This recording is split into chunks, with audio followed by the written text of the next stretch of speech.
Alright, this is try two. First recording I did was just on the same screen, so big disappointment. I'm back. This tutorial is going to be on how to do a puppet technique, I guess. I just got the idea because I did the turnaround for this dad character, and it was pretty easy actually to just start copying, pasting in place with Control Shift V, and then just creating different layers. Because of that, I can move the arms freely, so you can see these are the different layers. Started getting into the face for facial expression. You see the back arm there. If I just take this and set the rotation point to right where I think the joint is, we can have a natural looking motion. So you can see in this one I selected basically everything other than the pants, using Control to skip pants, Control select, Control T, rotation point I think is about there. Yeah, there we go.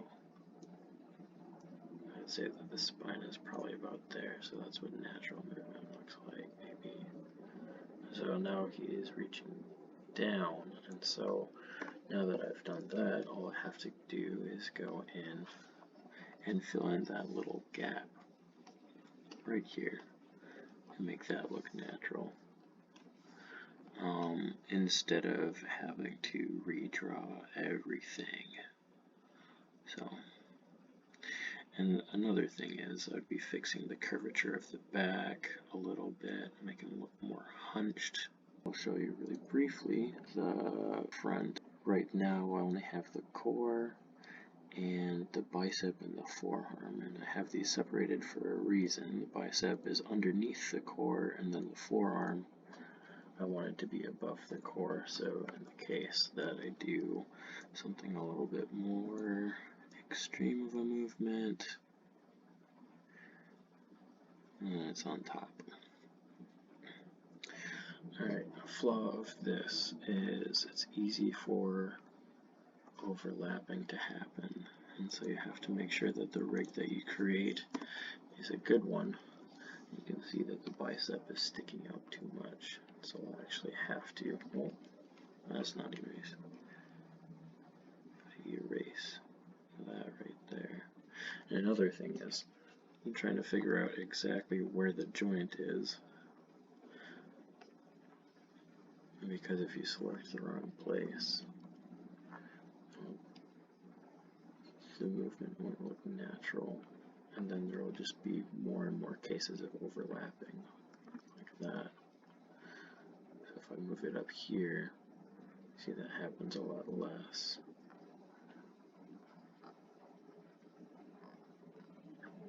And it's pretty easy to break the rig, but from working with it, I would say that it's pretty helpful. Alright, so I'm just going to do the same thing with the other arm. In fact, I'm going to be lazy. And because there is a certain amount of symmetry, I'm just going to copy and paste. Control C, Control Shift V for pasting in place. Then Control T to be able to move it. Make it horizontal. Put it in the place that I think is best. I think that's a good place right there. We want it to be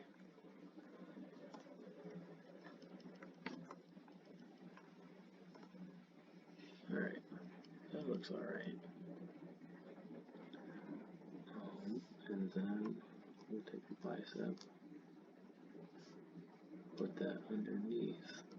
We'll rename it to bicep L for the left bicep. Forearm L, so we have that differentiated. Now that we have that in place, simply erase the core.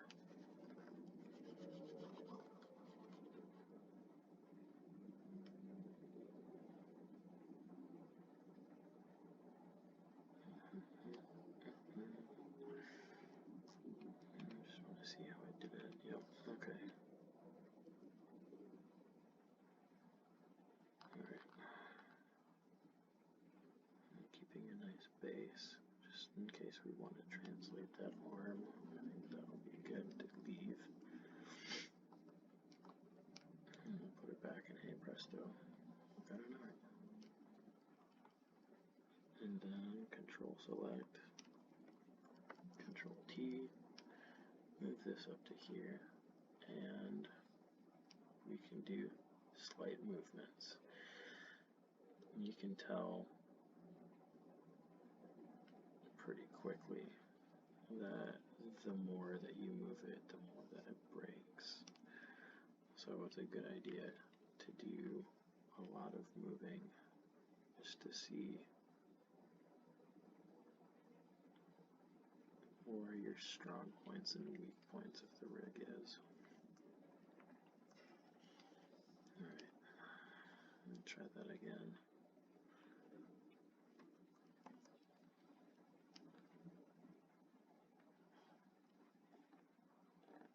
There you go.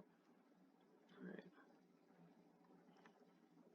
And like I said, there's going to be faults of the rig, but for micro movements, I would say that this is the way to go. You know, if you're going to have big movements, you're just going to have to redraw. But using this technique, you will save yourself hours of work